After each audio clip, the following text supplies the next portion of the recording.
Povo simpático de Curitiba, boa noite. É isso aí. Eu disse simpático, mas é um povo muito bonito, muito lindo, viu? Não é só simpático, não. Mas que bom que a gente está avançando. Você é nosso convidado e você que está em casa vai poder continuar assistindo o Clamor da Meia-Noite todas as semanas, porque para você não para.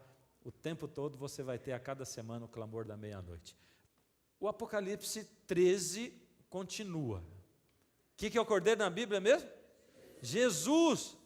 A gente costuma dizer assim, ai, coitadinho, é mansinho, feito um cordeirinho.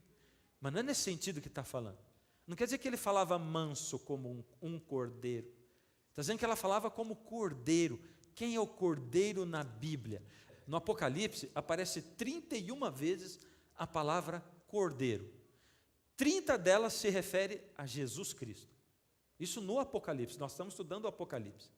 Então a palavra cordeiro, ela tem uma ligação direta com Jesus. Jesus é o cordeiro.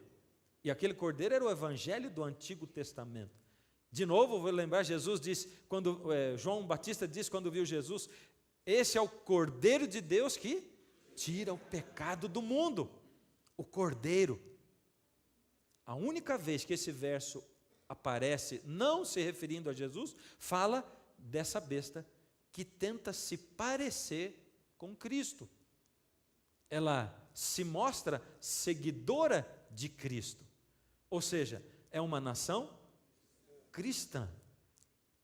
Vamos juntar as características? Que poder político do tempo do fim surge num lugar pouco habitado, é uma superpotência global, é uma nação cristã. É isso que você tinha pensado ou não? É os Estados Unidos da América. E você vai ver, à medida em que a gente vai estudar hoje, que isso vai se confirmando mais e mais e mais. Ou seja, não faz sentido isso tudo? A gente estudando todas as profecias que a gente estudou de Daniel, onde Deus diz assim, olha, teve lá o Império de Babilônia, depois teve a Medo-Pérsia, depois Deus, ele predisse o surgimento da Grécia, falou com detalhes sobre Alexandre o Grande, depois Deus falou que viria Roma, e disse como Roma seria dura. Deus predisse tudo isso e disse, depois não vai ter mais império mundial, e depois que não tiver mais império mundial, vai surgir um poder político-religioso, que em certo momento vai perseguir o povo de Deus. Esse poder vai ter uma autoridade mundial, e nós estudamos ontem, e aí diz na Bíblia, nunca mais vai ter um império mundial, e nós não temos um império mundial, mas diz, depois surge um outro poder, vindo de um lugar pouco habitado, é uma nação cristã, que se faz parecer com o cordeiro, e ela surge com um poder, uma abrangência global, e eu fico pensando, é a cara dos Estados Unidos da América, porque de todas as nações do passado e dos impérios mundiais, e a Bíblia diz, não haveria um outro império mundial, e realmente os Estados Unidos da América não são um império mundial, mas eles dominam o mundo inteiro, dominam ou não dominam? Sem ser império, eles exercem uma autoridade, não tem ninguém, ou seja, a gente constata que Deus sabia do surgimento dessa nação, e Deus sabia os detalhes, e Ele predisse, Ele disse, vai vir uma nação assim. Uau! Vamos para os detalhes, vamos para lá. Mas espera aí, então,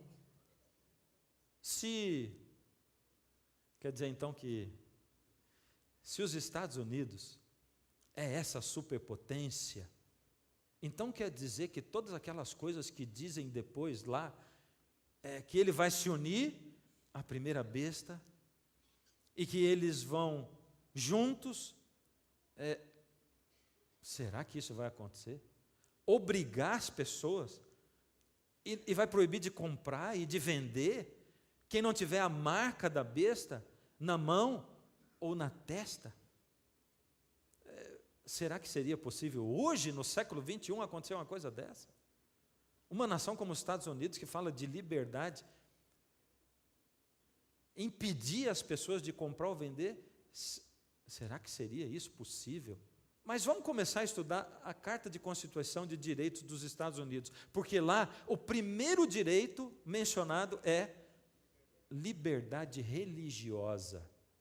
Uau, mas se eles têm na Constituição deles o primeiro direito, que é o direito de liberdade religiosa, será que eles iriam contra essa lei deles, essa Constituição deles, para proibir, coibir as pessoas? Será? E vamos lá no passado para entender por que essa primeira, a liberdade religiosa é essa primeira lei que tem dentro da Carta de Constituição deles. A história vai mostrar para nós. Vamos para a história na Europa. Lá no passado, depois que terminou a Idade Média, e depois do movimento de reforma, depois de Lutero, vamos para lá. O protestantismo começou a aparecer. E havia agora uma separação entre catolicismo e protestantismo. Mas ainda havia uma perseguição muito forte da Igreja Católica contra os protestantes. Essa perseguição é real, é história. O crescimento do protestantismo foi muito grande, principalmente porque o protestantismo surgiu com a Bíblia na mão. E naquela época o Gutenberg surgiu, o primeiro livro impresso foi a Bíblia começou a ser distribuída, as pessoas tinham ânsia de ler a Bíblia, porque era proibido antes. A Igreja Católica proibia ler a Bíblia, agora estava na mão do povo. Principalmente na Alemanha, na Inglaterra, a Igreja Anglicana surge, cresce, toma uma força muito grande, mas mesmo assim, um mal-estar muito grande entre a Igreja Católica e a Igreja Protestante. Aí surgem os puritanos. Quem são os puritanos? Primeiro, eles são um grupo de cristãos que seguem a Bíblia, são protestantes, e eles querem fugir da perseguição católica, porque eles não aguentam mais a perseguição católica, e eles querem fugir. Nessa hora, eles começam a pensar no novo mundo. O que era o novo mundo? Era os Estados Unidos da América, que ainda não eram os Estados Unidos da América. Ele era deserto. E esses puritanos, eles vão para o Novo Mundo, que não é esse bairro aqui de Curitiba, onde você mora. Eles vão para o Novo Mundo, que é os Estados Unidos da América. Nós estamos em 1620 e começa a colonização dos Estados Unidos. Olha lá, 1620. Os puritanos vão para lá.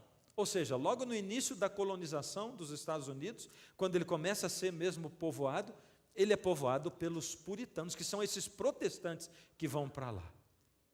Olha que coisa incrível. Eu até ia escrever uma outra coisa nesse slide aqui, eu ia colocar assim, olha só. É porque eu me arrepiei quando eu estava estudando, e isso aqui veio na minha cabeça para interromper essa história aqui da colonização bem aqui. Porque veja só, os protestantes surgem, a Bíblia na mão deles, eles entendem a Bíblia, eles estudam a Bíblia, eles querem se entregar para o estudo da Bíblia, eles querem viver com Deus, eles estão sendo perseguidos e eles fogem para o Novo Mundo, que é um lugar pouco habitado. E a profecia diz que essa besta surgiu da onde? Da terra, que é um lugar pouco habitado. Dá uma olhada para esse texto de Apocalipse, está 13:15, mas é 12:15. Então a serpente arrojou da sua boca, atrás da mulher, água como um rio, a fim de fazer com que ela fosse arrebatada pelo rio. Lembra que lugar nós estamos aqui da profecia? A serpente, o dragão, seguindo a mulher foge para o deserto, o dragão vai atrás dela, e diz que o dragão joga um rio para tentar afogar a mulher, a igreja pura, lá no deserto.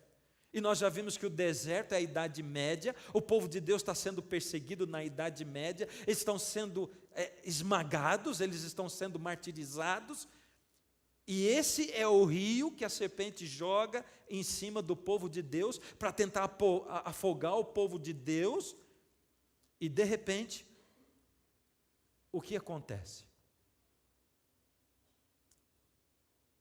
A terra, porém, socorreu a mulher. E a terra abriu a boca e engoliu o rio que o dragão tinha arrojado de sua boca. Uau! Você enxerga isso aqui? Você enxerga esses cristãos protestantes saindo, então, dos países da Europa e indo para lá, sendo protegidos pela terra. Ou seja, a terra aparece pela primeira vez na profecia, amiga da mulher. Ela recebe a mulher. O novo mundo recebe os protestantes, recebe o povo que está com a Bíblia na mão. Ela recebe. Porém, depois, no próprio Apocalipse, a terra é quem dá a luz a essa besta da terra e persegue o remanescente. A terra muda de lado. A terra se perverte. A gente vai ver no Apocalipse 19, 2, que a terra se deixa corromper por Babilônia, a meretriz, que é um outro personagem do Apocalipse, mas ela se perverte. E os salvos, eles são remidos da terra. Ou seja, não dá para os salvos ficarem na terra, porque a terra está corrompida, e Deus tira da terra. Você vê uma mudança de comportamento da terra. A terra primeiro recebe o povo de Deus, depois ela se corrompe e se volta contra ele. Lá no Novo Mundo tem duas visões diferentes. Primeiro, um pessoal que lutava pela liberdade religiosa. Diz assim, você vem aqui com a sua religião, você é anglicano, e o outro era os puritanos, porque os puritanos, chegando no Novo Mundo, eles que tinham fugido da perseguição católica, eles que vieram com a Bíblia na mão, começaram a querer obrigar todo mundo a ser puritano. O povo que não aprende, né? Brincadeira. Esse povo que não aprende somos nós mesmos. Nós mesmos.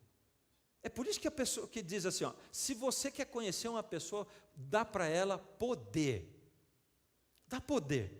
Porque já logo vai surgir um iluminado, entre aspas, que vai dizer assim, não, aqui está a verdade, a Bíblia, o que é certo, nós vamos obrigar todo mundo. É igual o Nabucodonosor. Nabucodonosor, depois, primeiro, ele proibiu, obrigou todo mundo a adorar uma imagem que ele fez, depois do sonho dele. Os 3 amigos do Daniel foram lá e não se ajoelharam na frente da estátua. Ele mandou jogar dentro de uma fornalha de fogo ardente. Mas eles não morreram, porque o próprio Jesus entrou com ele lá dentro. Está em Daniel capítulo 3 isso. E eles não morreram. Quando eles saíram, antes de sair, ele olhou e disse assim, não era 3 que nós jogamos, como é que tem 4? E aquele um parece com o Filho do homem, parece com o Filho de Deus. Ele viu a diferença de Jesus, mandou tirar os camaradas de novo, eles saíram. Não tinha nem um fio de cabelo queimado, e o Nabucodonosor se inclinou perante Deus, nunca mais eu vou fazer uma imagem para adorar, eu vou adorar só o Deus do céu, manda destruir essa imagem, e a partir de agora eu vou baixar um decreto, todo mundo é obrigado a seguir o Deus do Daniel e dos amigos dele. Olha aqui, dá para entender o tamanho da coisa que o ser humano faz? Não dá para obrigar ninguém a querer, Deus não obriga ninguém a segui-lo. E é por isso que você está arriscado a passar a sua vida inteira seguindo Deus e se perder. Está na tua mão. É você que quer. Se você quiser desviar dele, desvia. Se quiser cuspir na cara de Deus, pode fazer. Não vai ser o primeiro que já fez isso. Você entende? Deus é o Deus da liberdade. Ele deixa você completamente livre. Ele não pressiona você. Ele não amaldiçoa você. Por isso, quando você ouvir alguém dizer na televisão, falar assim, olha, você está sendo perseguido, está tudo dando errado na tua vida, mal olhado pega. Para passar o mal olhado é porque você está longe de Deus. Vem para Deus, vem para a minha igreja. E não esquece a carteira. Porque aqui nós vamos orar, você vai pagar, e depois que você pagou, Deus adora receber dinheiro, porque Deus é dinheirista. É isso que eu ouço nas entrelinhas. E aí pronto, porque quando você deu dinheiro para Deus, Deus ficou satisfeito. Que Deus é esse? Que Deus é esse? Esse é um Deus qualquer, que não o Deus do céu. É porque esse Deus não tem nada a ver com Jesus. Porque Jesus nunca fez isso. Mas vamos voltar no nosso assunto. Então tinha lá os puritanos que começaram a querer obrigar o povo a seguir aquilo que eles acreditavam. Mas tinha um povo que queria a liberdade religiosa. Então, o puritanismo quis impor ao Estado as regras dele, mas tinha lá o Estado, e eles queriam impor isso. Eles eram de que religião? Nessa época, congregacionalistas, episcopais e anglicanos. principalmente essas 3 religiões juntas, que formavam o grupo dos puritanos, pregavam essa pureza, né? Aconteceu que lá eles disseram assim: nós vamos fazer a separação entre a igreja e o Estado, é isso que nós queremos, mas demorou um tanto isso. Eles queriam fazer isso, mas os puritanos não deixavam.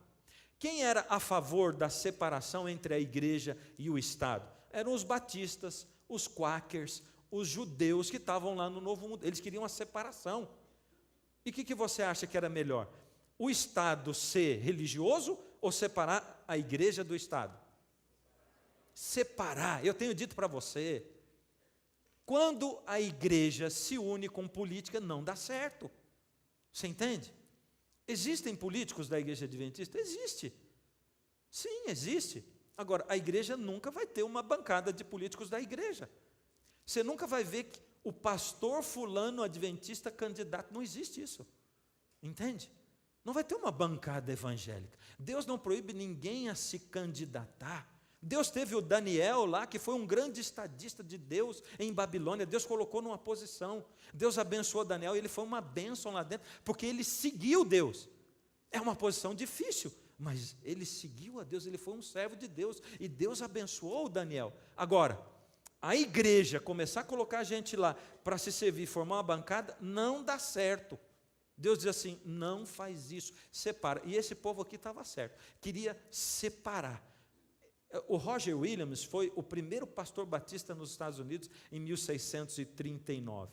E nessa época, a Carta de Constituição dos Direitos, a primeira liberdade, é mencionada por quê? É porque os quakers ainda estavam sendo enforcados em 1660. E sabe quem que enforcava os quakers? Os puritanos. Eles perseguiam os quakers e enforcavam os quakers. A Revolução Americana veio em 1775. Por quê? Porque até em 1775 os batistas ainda eram açoitados também. Você entende? Olha os puritanos fazendo a mesma coisa da qual eles fugiram. É incrível como é que o ser humano se corrompe com a Bíblia na mão. Isso é vergonhoso para o cristianismo. Do mesmo jeito que foi vergonhosa a Idade Média do cristianismo e a perseguição que a igreja cristã, porque naquela época não tinha divisão, que depois se tornou a igreja católica, era a igreja católica, mas não estava dividida. Aquilo é vergonhoso, a Idade Média, mas é vergonhoso o que os protestantes fizeram aqui, principalmente esses puritanos. Vergonhoso o que as pessoas fazem com a Bíblia na mão, obrigando outras pessoas. Essa não é a filosofia de Deus, não é como Deus age. Aí vieram 2 revoluções, a francesa e a americana.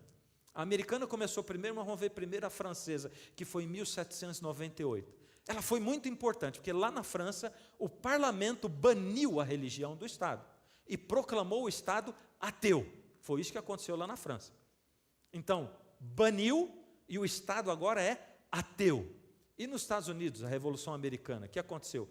1775, foi a separação entre a igreja e o Estado, mas o Estado não se proclamou ateu e nem baniu, só separou igreja e Estado. Vocês são da igreja, cuida do culto, cuida de pregar a palavra de Deus, e nós somos do Estado, vamos cuidar das leis do país. Estão entendendo isso? E separaram. A Revolução Americana fez isso. Nessa época, os partidos eram liderados por pessoas não religiosas, porque separou a igreja do Estado. E quantos partidos será que existia lá nos Estados Unidos, naquela época? Começaram a acontecer mudanças sutis. Começou a entrar a tal teologia liberal nos Estados Unidos. O que era teologia liberal? Bom, eu vou responder. Havia 2 partidos nos Estados Unidos, já naquela época, que eram quais os 2? Democrata e republicano, que são os mesmos que tem até hoje. 2 partidos, já naquela época. Porém, tanto os democratas como os republicanos eram dirigidos por pessoas que não eram religiosas, não era da igreja, certo? Separação igreja e Estado. Mas na teologia começou a surgir a teologia liberal. Por quê? É porque começou a vir o iluminismo, tudo tem que ser provado pela razão. E sempre que a ciência avança, e sempre que a ciência se volta contra Deus, tem um grupo de gente que fica tentando misturar a Bíblia com ciência e tentando dar explicação para a Bíblia que não existe. Você entende? Ah, não, então, não, verdade, Jardim do Éden não existiu mesmo. Não, peraí, acho que aquilo ali, os 6 dias da criação, não era. E a gente quer tentar mudar a Bíblia, porque a gente acha que ciência e Bíblia não combinam. Mas se Deus é o Criador da ciência e o Criador do mundo, ciência e Bíblia combinam. E há muitos cientistas, sim, de renome, que acreditam na semana de 6 dias e que veem que as duas coisas se combinam. Eu tenho vontade de fazer uma série só sobre isso, quem sabe no futuro. Mas vamos para frente. O que essa teologia liberal prega? Ela prega que Jesus não nasceu de uma virgem. Também os milagres de Jesus, eles podem ser explicados assim, racionalmente. Não eram bem milagres. E Jesus não ressuscitou em corpo, sabe? Foi o espírito dele que saiu e tal. Então, em 1850, surge a teologia liberal, que estava tentando mudar o que as pessoas acreditavam sobre a Bíblia, distorcendo a Bíblia. Então, os religiosos, eles respondem, os conservadores. O que eles fazem? Eles lançam um tratado que se chamava Os Fundamentos, uma coleção de livros, onde eles colocavam os fundamentos bíblicos para mostrar, olha, Deus, a Bíblia, ela é assim, não muda a Bíblia é assim. E os fundamentos eram um tratado muito interessante e muito bom. Só não era bom o que eles fizeram com os fundamentos. Surgiu agora o fundamentalismo, um novo movimento. Sempre que surge um movimento, o negócio é meio complicado, né? Porque se mistura muito. Pessoas com interesses particulares. Então, esse fundamentalismo, ele surge em 1900. Aí, veja só, os fundamentalistas fizeram no Tennessee uma lei. Eles ficaram influenciando o Estado, e conseguiram colocar uma lei. O nome do camarada que pôs a lei, o nome dele era Butler, por isso a lei foi chamada Lei Butler, que foi em 1900. O que dizia essa lei? Olha a lei. Será ilegal para qualquer professor ensinar qualquer teoria que negue a história da criação divina do ser humano ensinada na Bíblia, e ensinar em vez disso que o homem descendeu de uma ordem inferior de animais. Em outras palavras, essa lei estava proibindo qualquer professor ensinar evolucionismo na escola. Era proibido. Olha só. Bom, o que aconteceu por conta disso? Isso foi em 1900, né? Aconteceu que a União Norte-Americana pelas Liberdades Civis, ela anunciou, nós oferecemos defesa, advogado, para qualquer pessoa que infringir essa lei. Eles queriam ver o circo pegar fogo, né? Logo apareceu, numa cidadezinha chamada Cumberland, pequenininha, inexpressivo, um camarada John Scopes, que inventou de usar um óculos igual ao meu. Esse tal do John Scopes, ele era professor. E o que o John Scopes fez?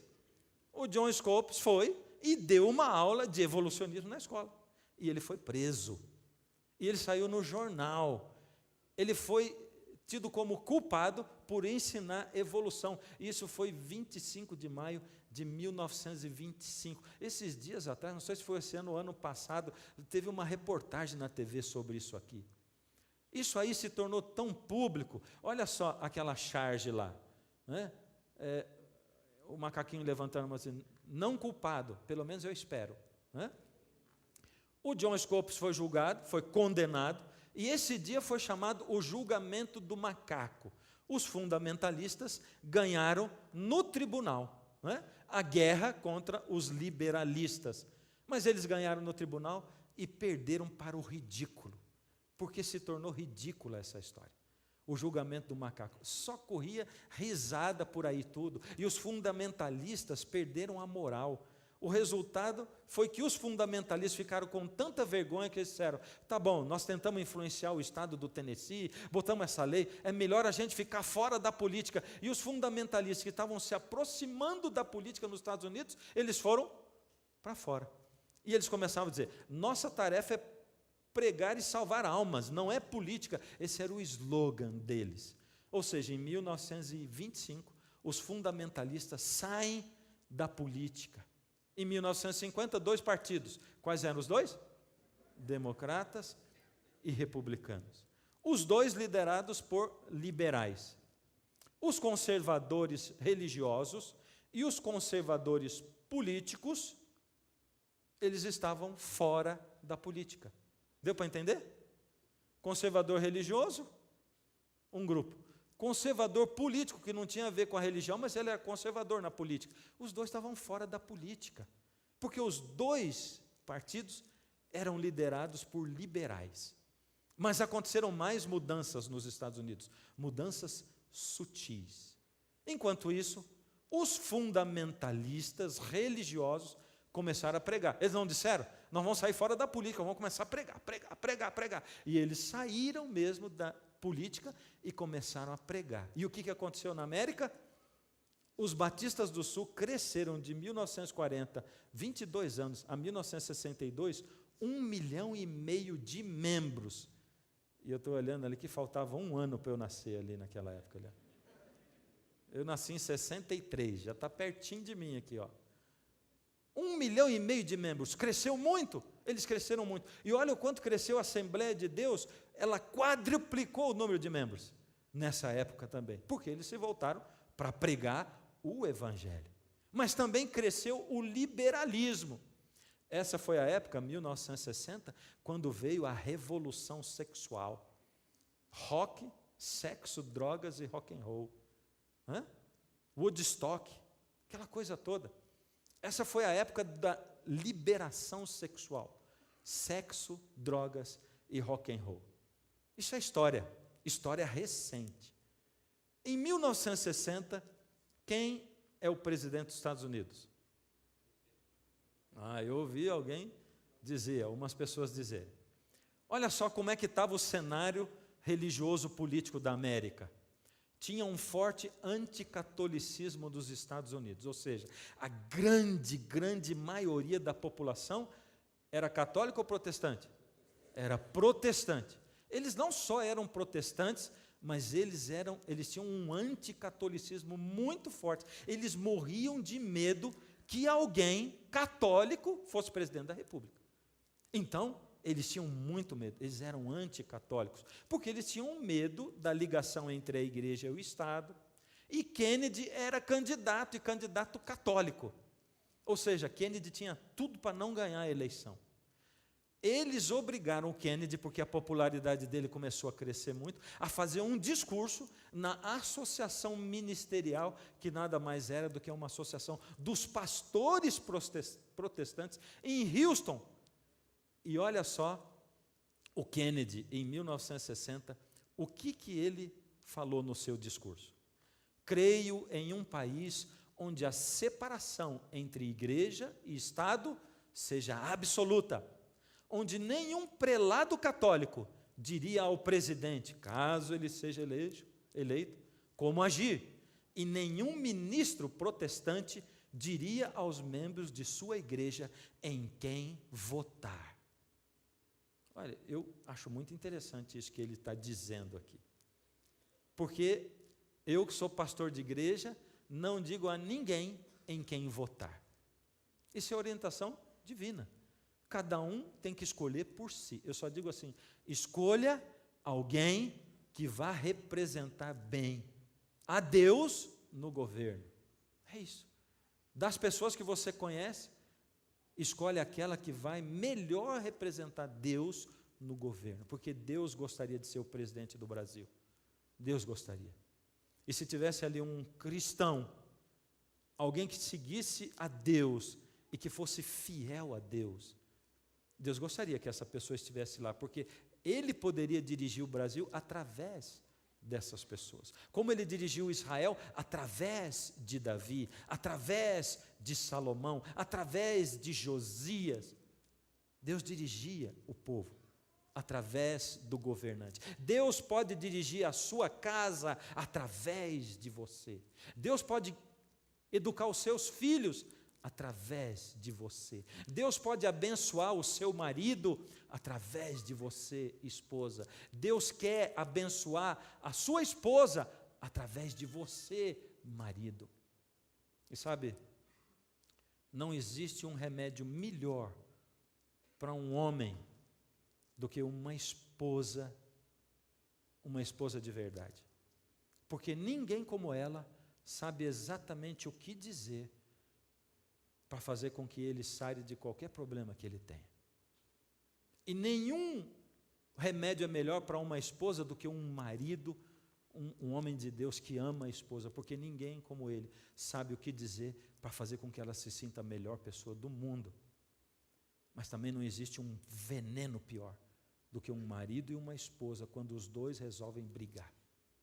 Porque ninguém sabe, como eles, em que ponto tocar para destruir o outro, para acabar com o outro, para fazer com que ele se sinta a pior pessoa do mundo. E Deus, do mesmo jeito que Deus está esperando para abençoar o seu marido através de você, esposa, o diabo também está esperando para amaldiçoar o teu marido através de você. E você pode ser o melhor remédio do mundo na mão de Deus, ou o pior veneno do mundo na mão do diabo para amaldiçoar a vida do teu marido, você, a vida da tua esposa. Você está entendendo? Que Deus não quer dirigir só o país, o mundo. Deus quer dirigir a sua vida e a minha vida. Ele quer dirigir a vida do seu filho. Ele quer dirigir a vida dos seus alunos. Eu não sou presidente da república, eu não tenho tanta influência. Você é professor? Professora?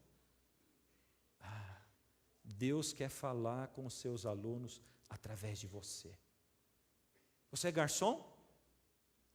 Deus quer servir as pessoas através de você, porque Jesus fez isso, Ele serviu as pessoas. Não interessa, você é lixeiro, você é diarista, você é o quê? Deus quer abençoar as pessoas. Assim como Deus também está esperando para abençoar pessoas através de um pastor, e o diabo está esperando para amaldiçoar pessoas através de um pastor, através de um padre, através de um ministro religioso, seja de qualquer religião que for. Deus está esperando. E é nesse momento que o grande conflito vem para a minha vida pessoal. É nesse momento que o grande conflito acontece na batalha diária da minha vida. Quando Deus está esperando para me usar o tempo todo, e o inimigo está esperando para me usar o tempo todo também. E aí quem decide quem vai ganhar essa guerra? Sou eu. Eu decido. E a minha pergunta é, olhando para esse cenário político, um país totalmente protestante, quase totalmente, tem um anticatolicismo odiando o cristianismo. Será que esse país pode se juntar com o catolicismo e dar poder a ele? Será que isso é possível de acontecer? Será? Isso é o que a história vai revelar para nós amanhã. O que acontece? Porque nós paramos em 1960 e nós não estamos em 1960. 60 faltava 3 para eu nascer, eu já estou com 52. Então nós estamos 55 anos atrás. E o que aconteceu nos últimos 55 anos naquela nação? E o que aconteceu nos últimos 55 anos dentro do catolicismo? O que aconteceu? Uma nação que era anticatólica. Como é que ela está hoje? Como é que ela mudou do Kennedy para cá? Como é que o cenário político se organizou e o que nós começamos a ver hoje dentro dos jornais, dentro das notícias? É muito importante a gente saber o que diz nos jornais e nas notícias. Mas é muito mais importante eu saber quem manda no meu coração, quem manda na minha vida. É muito mais importante eu determinar pela minha liberdade de escolha. Agora eu vou dizer um negócio para você, pensa bem. Como é que eu vou saber o que é a vontade de Deus na minha vida? Essa é uma coisa difícil, não é? Sim ou não? É difícil ou não é saber a vontade de Deus na minha vida? Vamos mudar a pergunta agora. É muito fácil saber o que Deus quer fazer na minha vida, sim ou não? Você vê que a coisa está confusa mesmo, né? Senhor, puxa, eu recebi uma proposta de emprego para aquele lugar, mas eu moro aqui tanto tempo, está minha família aqui, mas lá estão me oferecendo um dinheiro melhor, mas aqui eu tenho estabilidade, trabalho nessa empresa faz 20 anos, mas lá é uma empresa nova que parece que tem tudo para dar certo. Fácil de decidir, ou não é? Aí você diz, Senhor, quero fazer a tua vontade, responde para mim. Aí Deus diz assim, fica onde você está, com a voz do Cid Moreira. É assim que acontece? Não, é difícil saber a vontade de Deus. Agora, quando nós lemos ontem a parábola que Jesus contou do bom pastor, e disse, eu sou o bom pastor, e a diferença é porque as minhas ovelhas, elas não só escutam, mas elas reconhecem a minha voz, elas ouvem e reconhecem a minha voz, e elas me seguem, porque elas me veem, e elas me seguem, elas não são surdas e cegas espiritualmente. E ele diz, essa é a diferença, tem um monte de ovelhas no aprisco, mas as minhas ouvem a minha voz, e veem quando eu saio, e elas me seguem, elas reconhecem a minha voz. Então Jesus está dizendo assim, você não pode ser surdo e cego espiritual, você tem que ouvir e ver espiritualmente, tem que ter discernimento espiritual. Como? Já tentou comer um pudim de leite condensado, e depois, em seguida, chupar uma laranja? Você já tentou. Percebi que você já tentou mesmo. Como é que fica o gosto da laranja? A laranja fica azeda, o gosto dela. Sabe, a gente enche os ouvidos de lixo, de porcaria, e depois a gente quer reconhecer a voz de Deus.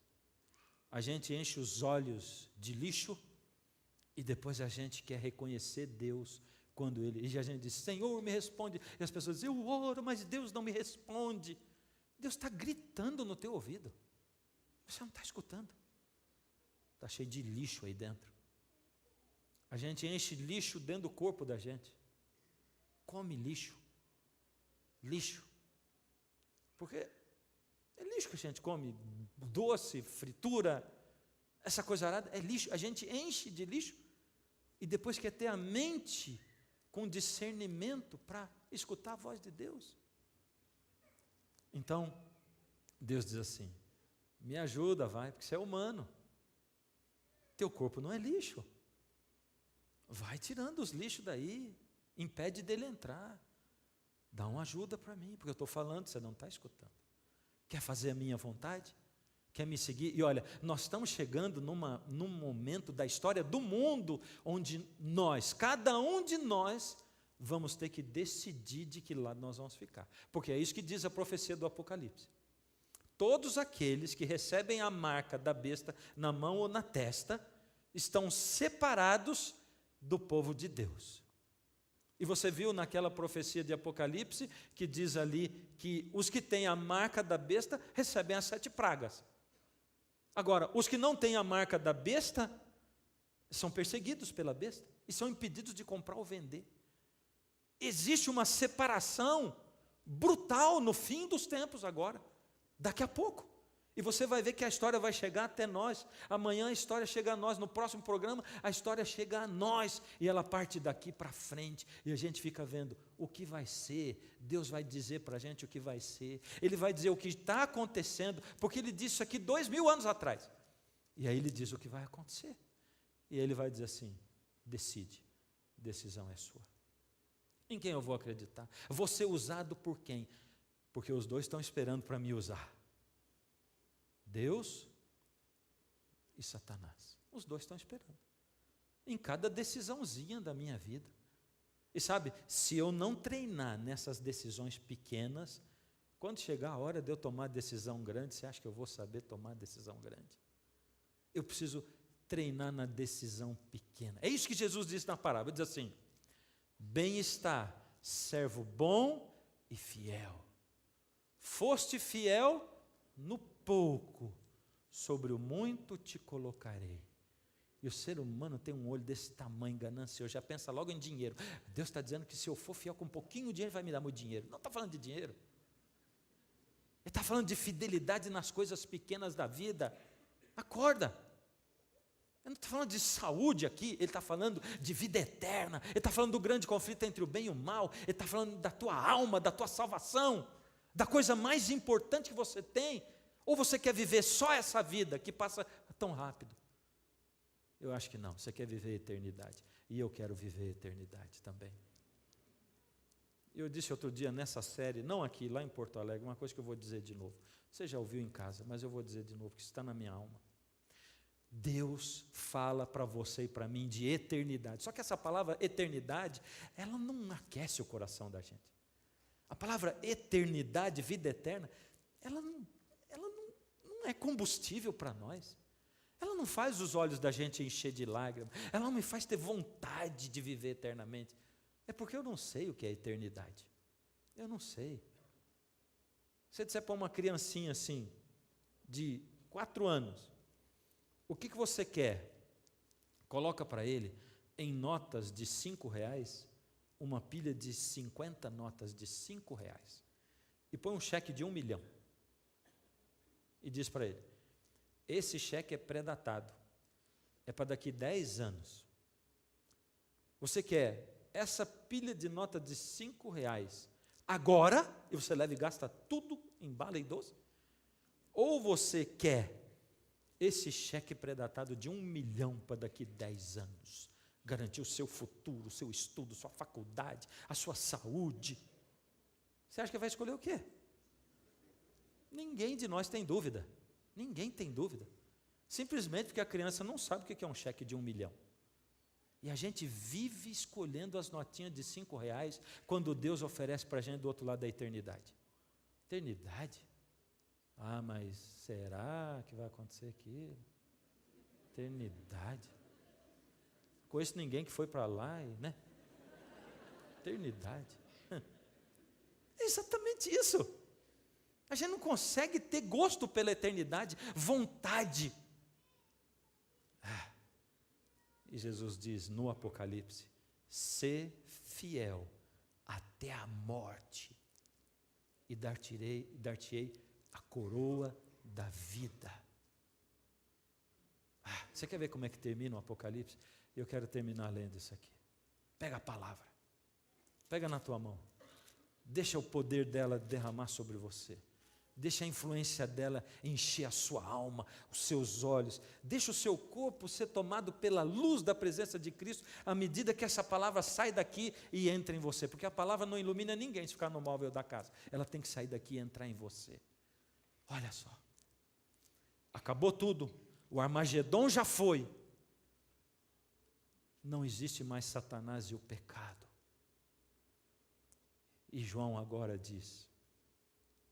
Capítulo 21, verso 1. Vi novo céu e nova terra, pois o primeiro céu e a primeira terra passaram, e o mar já não existe. Vi também a cidade santa, a Nova Jerusalém, que descia do céu da parte de Deus, ataviada como noiva, adornada para o seu esposo. Olha o que diz o verso 4. Vamos ler o 3. Então ouvi grande voz vinda do trono dizendo, eis o tabernáculo de Deus com os homens, Deus habitará com eles, eles serão povos de Deus, e Deus mesmo estará com eles. Sabe o que é isso? Deus que inspirou João a escrever, ele mostrou para João, e João disse que viu isso, ele disse que Deus vai morar no meio de nós. A gente não vai ficar mais se esforçando para falar um Deus que a gente não vê. Deus vai estar no meio de nós. E lhes enxugará dos olhos toda lágrima, e a morte já não existirá.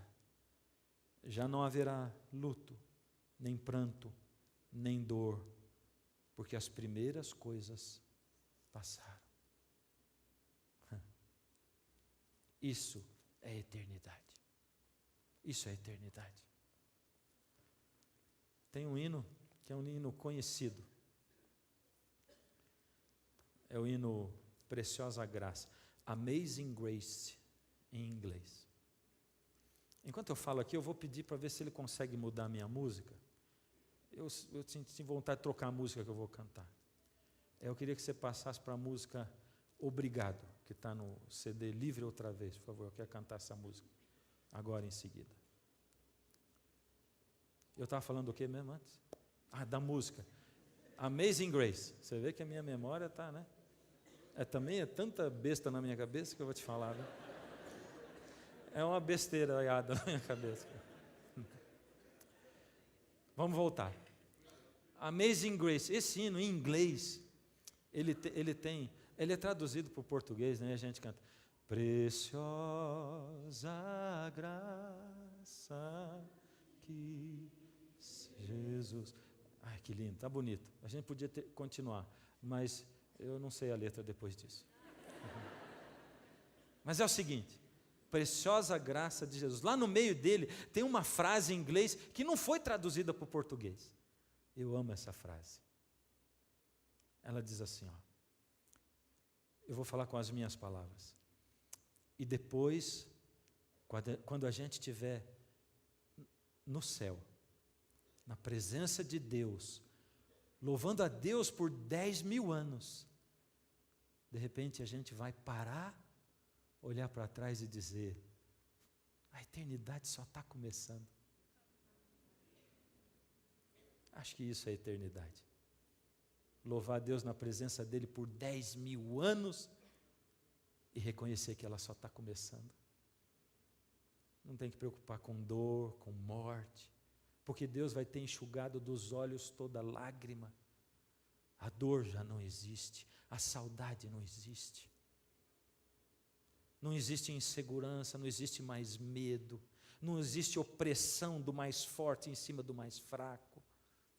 Não tem miséria, não tem a opressão do dinheiro e nem da falta dele. Isso é eternidade. E é isso que Jesus está oferecendo para você e para mim. Ele diz: eu vivi como você, eu venci para você ser vencedor. Eu morri a sua morte e te dei a minha vida, para você vencer as batalhas do grande conflito na sua vida. Foi para isso que eu fiz. Eu carrego você nas minhas costas. Se precisar, eu carrego você. Está desanimado?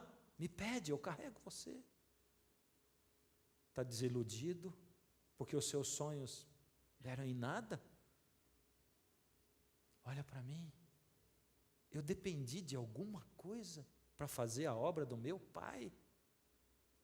Olha para mim. E eu garanto para você que se você olhar para mim, você não vai sentir falta de nada. Nada. Mas olha com força. Me dá a sua mão. Vou segurar a sua mão. Esse Jesus está chamando você agora. Esse que conta o fim desde o princípio. E ele está dizendo assim: eu quero salvar você. Preciso dizer mais alguma coisa?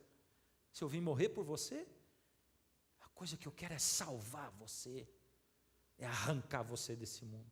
Me deixa, porque eu só não vou salvar você se você não me permitir, se você não deixar, se você fugir de mim, se você cuspir em mim e dizer: Deus, me larga, mas você vai ter que insistir muito para eu não te salvar, porque senão eu te salvo. E aí? Diz sim, diz sim. E aí, vem me seguindo passo a passo. E hoje eu tenho que convidar você.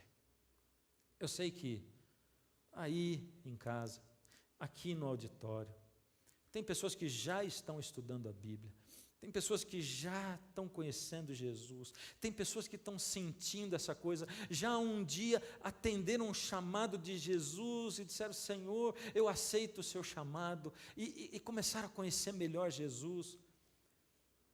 E Jesus está pedindo em casamento, mas estão protelando o casamento, que é o batismo, é a decisão. E eu quero chamar esses hoje. E eu quero chamar você que um dia foi batizado também. Eu quero chamar você que está protelando se batizar, mas eu quero chamar você que um dia foi batizado, mas fez como Pedro e negou Jesus mais de 3 vezes. E Jesus está querendo falar com você, está falando, quer que você ouça a voz dele, está chamando você. E ele vai chamar você de novo. Eu quero chamar você aqui para frente, nesse lugar que a gente deixa, aonde os anjos ficam esperando você para você chegar. E quando você chega, para sair daí é um problemão, mas quando você chega aqui, eles abraçam você. E o céu fica iluminado com a sua presença aqui. A música vai tocar lá. É como é uma música antiga, conhecida. Eu vou pedir para você não desconcentrar de você e Jesus e da batalha que vai estar acontecendo. Lembra? Você que precisa dizer sim, Jesus, eu aceito casar com você. Sonhei que fui pro céu, um sonho tão real. Nas ruas de ouro eu andei, no lago de cristal. Ouvi um coro de anjos e eu também cantei. Foi quando um jovem me tocou, chamou meu nome. E eu olhei, me perguntou: você não lembra mais da igreja no interior?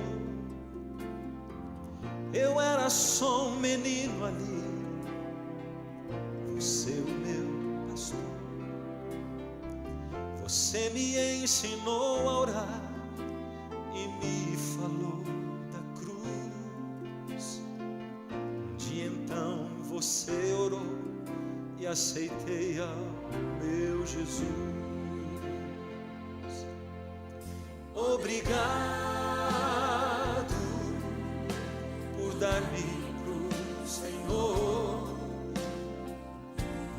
Hoje eu estou transformado.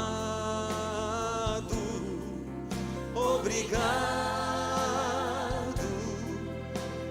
dar-me pro Senhor. Hoje eu sou tão feliz.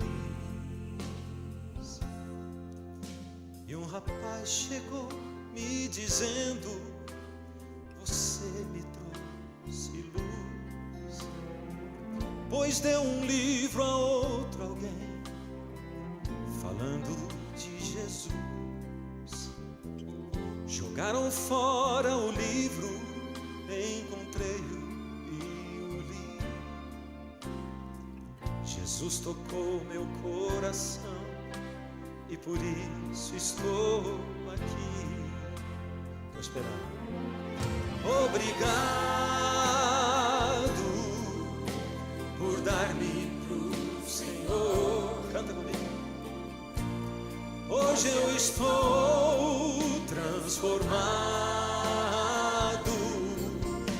Obrigado por dar-me pro Senhor. Hoje eu sou tão feliz. Um a um foram vindo, formando uma multidão. Vidas ganhas porque eu amei, tive fé e compaixão. Coisas simples e grandes que a vida ocultou. Na terra ninguém viu, mas o céu nos revelou. Eu sei que lá no céu ninguém irá chorar, mas acho que senti uma lágrima rolar. Jesus então chegou, tocou em minha mão, disse: filho, obrigado por dar teu coração. Canta. Obrigado. Falta você ainda. Cadê você? Vem. Não fica aí resistindo, Ele está chamando. Essa é uma batalha. Vem. Falta você ainda. Obrigado por dar-me pro Senhor. Continua cantando, bem forte, bem bonito. Canta. Obrigado porque eu estive preso e você foi me visitar. Obrigado porque eu estava nu, você me vestiu. Obrigado porque eu tive fome, você me alimentou. Porque eu precisava de um abraço, você me abraçou. Porque eu estava desanimado, com depressão, e você me levantou. Obrigado porque você me amou. Hoje eu sou tão feliz.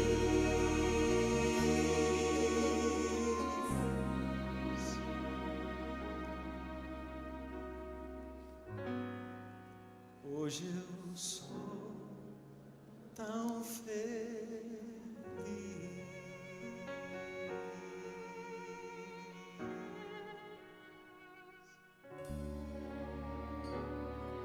Senhor, ainda tem pessoas saindo dos seus lugares e vindo para cá.